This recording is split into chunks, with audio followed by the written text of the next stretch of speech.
tempone, ragazzi.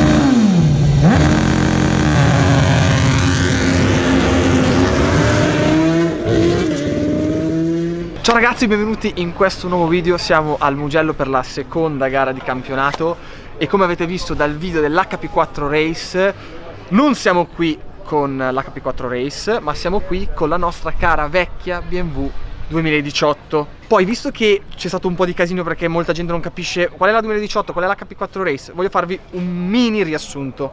L'HP4 Race l'avremmo dovuta utilizzare in queste prime gare, ma anche questa è arrivata tardi, abbiamo avuto un po' di problemi, è troppo complicata da mettere a posto in così poco tempo, quindi abbiamo deciso di rimanere sulla 2018 cercando di limare quei problemi che aveva l'anno scorso, aspettando la 2019 che abbia tutti i componenti al top per poterla utilizzare ed essere competitivi. Difatti, come vedete, là in fondo c'è la motina del mio compagno di squadra che sta già utilizzando la 2019 e mi farà anche un favore perché cercherà di sgrossarlo un pelo e sta già girando forte perché è già sul 53 oggi nelle prime prove libere. Invece noi abbiamo la 2018 che non devo neanche farvela vedere perché appunto la conoscete benissimo. Adesso devo iniziare ad andare a vestirmi perché tra 20 minuti entriamo e scopriremo se queste modifiche che abbiamo fatto sulla 2018 daranno i risultati sperati.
Di qualifica, come avete visto, devo dire che tempone, ragazzi, 51,8. In poche parole siamo a un decimo dal mio record di sempre fatto qui con questa BMW 2018 che possiamo dire BMW vecchia fa buon brodo a questo punto, perché 51,8 solo nelle libere pronti via è un tempo che ancora non ho ben capito come sia uscito, ma mi trovo veramente bene sulla moto. Soprattutto la modifica che abbiamo fatto alle forcelle è servita molto perché mi ha risolto parecchi problemi che avevo l'anno scorso. Più precisamente cosa abbiamo fatto? Abbiamo inserito la Full Engage, che in poche parole permette alla moto di stare più puntata sul davanti e soprattutto mi evita negli scambi di direzione di avere i movimenti che mi davano molto fastidio l'anno scorso, quindi riesco a essere molto più rapido sugli scambi. E inoltre stiamo usando i gommoni, cioè le nuove specifiche che abbiamo sviluppato l'anno scorso con Pirelli, 125/70 all'anteriore, l'anno scorso avevamo il 120/70 e al posteriore il 200/65.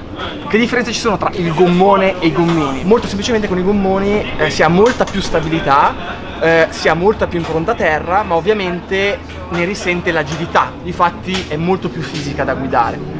Ma al tempo stesso poi quando si appoggia il gas e si percorrono le arrabbiate si ha un appoggio incredibile, si può andare a spingere molto di più sul freno in inserimento. Bene, quindi adesso vi chiederete cosa succede per domani. Stiamo un po' vedendo che mescola usare, perché l'SC0, anche se il gommone che si consuma di meno del gommino, fa un po' fatica verso la fine dei giri, perché abbiamo fatto un mini long run è un pelo segnato e la moto si muove un po', quindi dipenderà tutto dalle temperature. E come potete vedere appunto abbiamo all'anteriore un pelo di usura, e questo indica il fatto che la moto è molto carica sul davanti e sto spingendo veramente tanto sul freno. Quindi cercheremo di risolvere questo problemino qui in ottica gara, guardando tutti i dati sul computer con il buon Rox, e domani tanto serve solo il giro secco, quindi full gas, si punta al 50 alto, tempo mai fatto da me su questa pista, e direi che a sto giro sono molto fiducioso. Dato che il mio bel faccione l'avete già visto abbastanza, adesso vi faccio vedere qualcosa di più bello, cioè la magia del Mugello.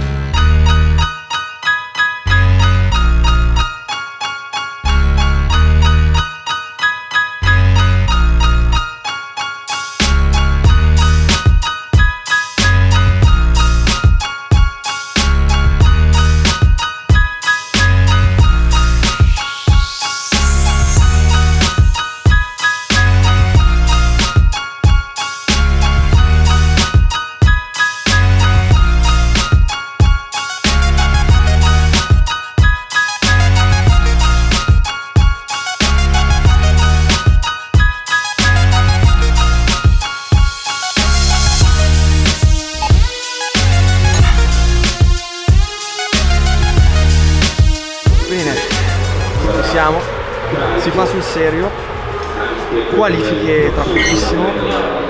La cosa bella e brutta di tutto questo è che uno viene qui, fa i test, spende il suo tempo, si allena e poi il 40% della prestazione viene dato da un giro in qualifica fatto bene e l'altro 40% dalla partenza in gara. Quindi c'è quasi più tensione in qualifica che prima della partenza. Diciamo che sono i due momenti più fastidiosi del weekend.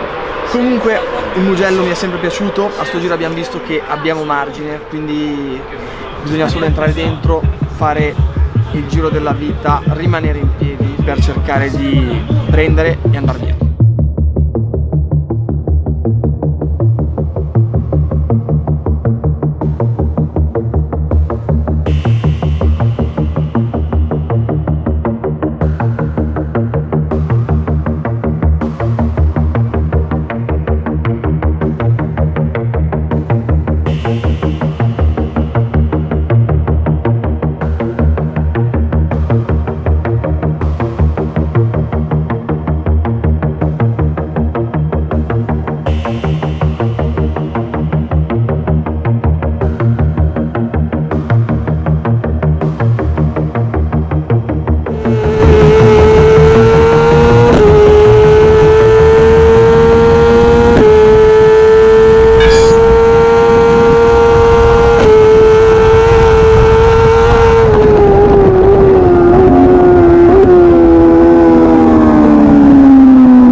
non si può dire che non abbia fatto un buon lavoro oggi. 51,0, a un pelo dal 59, che è un qualcosa, è un tempo incredibile. Pole position è stato, diciamo, il canto del cigno di questa stupenda BMW 2018. Domani si parte in pole, sperando in una buona partenza finalmente. Soprattutto bisognerà vedere il tempo, perché danno un po' di pioggerella, quindi incrociamo le dita. E ragazzi, che razza di giro è stato, 1,51,0. L'anno scorso l'1,51,6 sembrava un qualcosa di incredibile, cioè 1,51,0 è come entrare praticamente nell'iperspazio e soprattutto è come entrare in una nuova dimensione. Il livello, come avete visto, è altissimo perché siamo tutti veramente vicinissimi. La Marra, Perotti, Fabrizio, tutti campioni europei, gente che ha corso su Superbike e ha vinto delle gare, quindi sarà veramente tosta. Come al solito, mi raccomando, ricordatevi di iscrivervi al canale se lo siete già attivate la campanellina. Mi raccomando, importantissimo, inizieranno anche le live su Twitch, quindi iscrivetevi anche a Twitch. E soprattutto, se volete avere tutte le info live, quando saranno le gare, quando saranno i vari eventi futuri, eccetera eccetera, per tutte queste info le dico sempre su Instagram, perché è molto più semplice, molto più veloce, così evitate di chiedermelo sempre nei commenti e aspettare la risposta. Quindi, come al solito, gas, e ci vediamo al prossimo video.